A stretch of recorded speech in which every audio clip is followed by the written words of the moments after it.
ఆకాశం ఎందుకో పచ్చబడ్డది, ఆ నడుమ బొట్టేమో ఎర్రబడ్డది.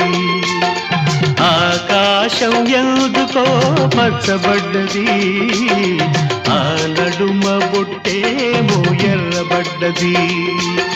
వీచే గాలుల తాకిడి, సాగే గువ్వల అలజడి, రమ్మని పిలిచే పైబడి.